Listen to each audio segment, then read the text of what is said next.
Sometimes an algebraic expression might not be factorized completely if we want to go one way using the highest common factor method.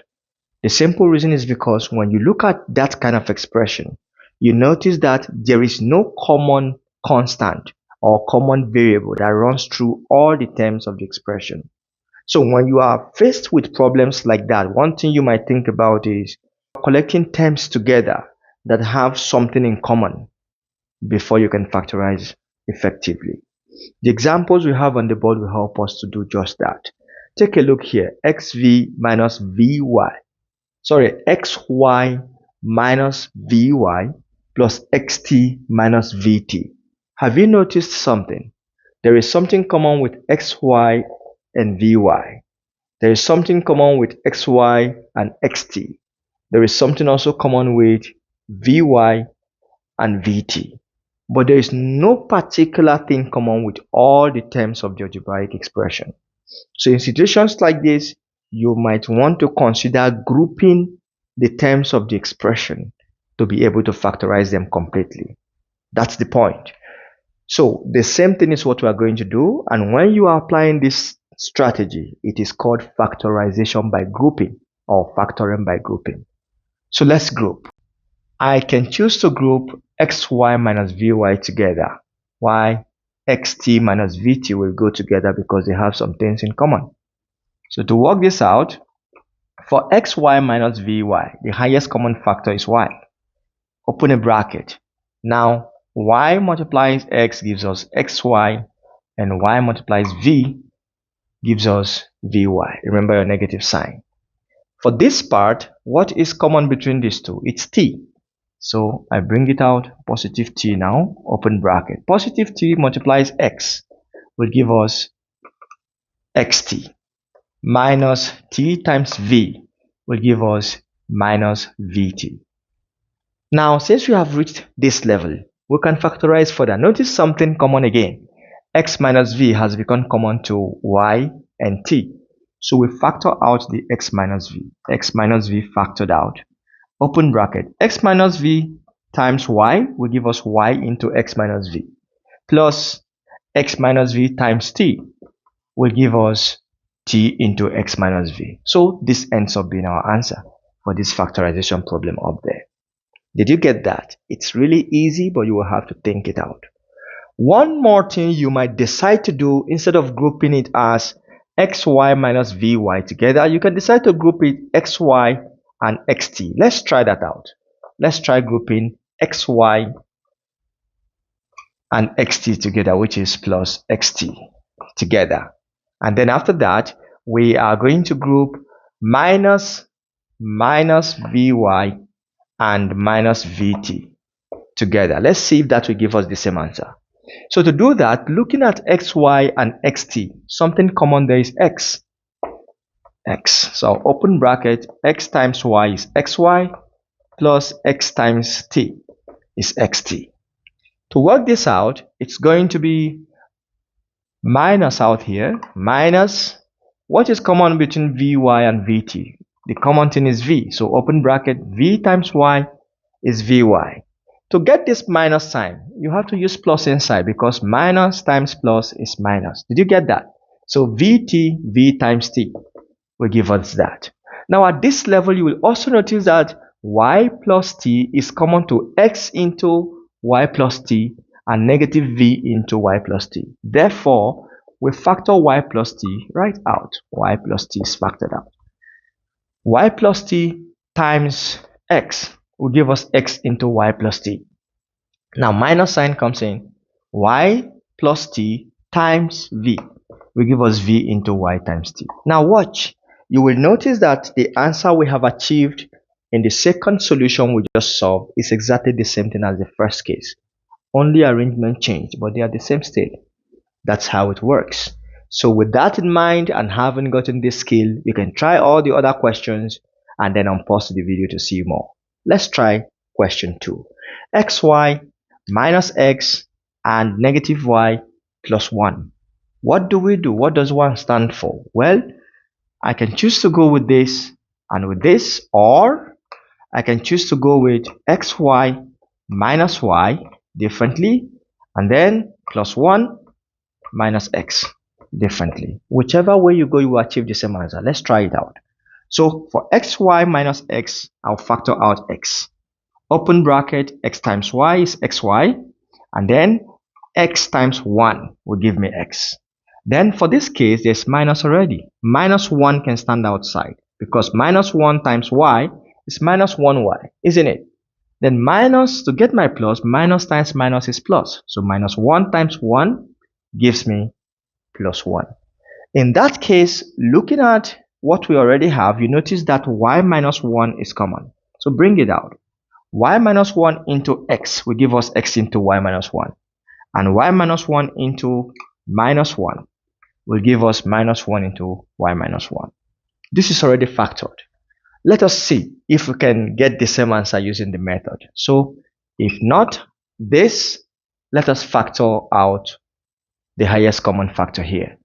Y comes out, so that y times x inside will give us xy, and minus y times 1 will give us that. Next stage we have reached is, this is plus, isn't it? So let's work it out that way also. We can do something like this. Plus 1 outside times 1 inside is the one we have. Now 1 times minus x is what will give us 1 minus x, isn't it? Now watch, we can actually make the first bracket and the second bracket to become the same. How can we achieve that? Watch me.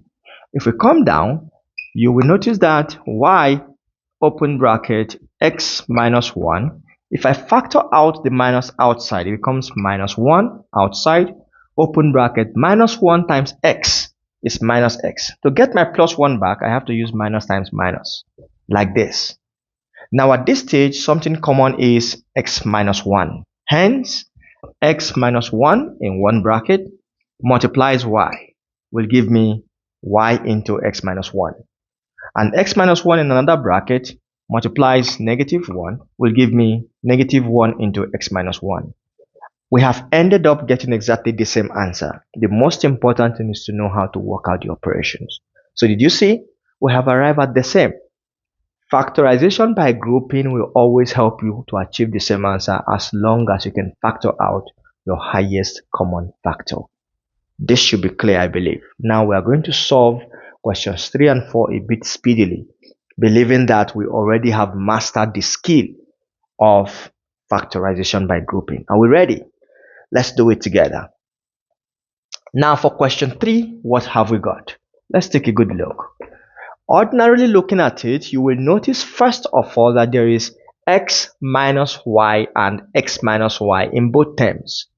I can bring that out quickly, x minus y, as a factor. But watch, the first x minus y is cubed. The second x minus y is squared. So the highest common factor of the x minus y family is the x minus y squared. That can stay outside. With that in mind, we open a new bracket. Now x minus y squared times 2 with an x minus y. We generate 2 open bracket x minus y cubed, because x minus y squared times x minus y raised to power 1 is the same as x minus y raised to power 3. Remember your laws of indices. In case you have forgotten, try to see my videos on indices. They are all complete. I've shown you this method there. Alright, why the 2 outside comes in. Then we bring in minus.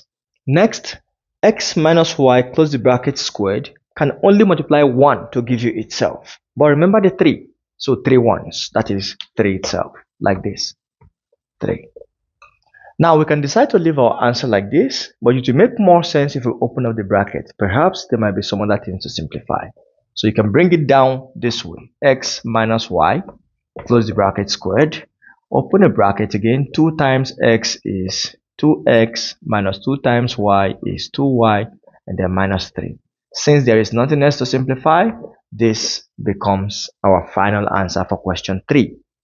And for question 4, there are so many variables we can see here. P, Q, R, Q, R, S, and here we have P, we have X. Don't worry, we'll take it in stages. First, something we can notice so easily is there is QR and there is QR. We can work with that first of all. Or we may choose to open up this bracket and see where that takes us.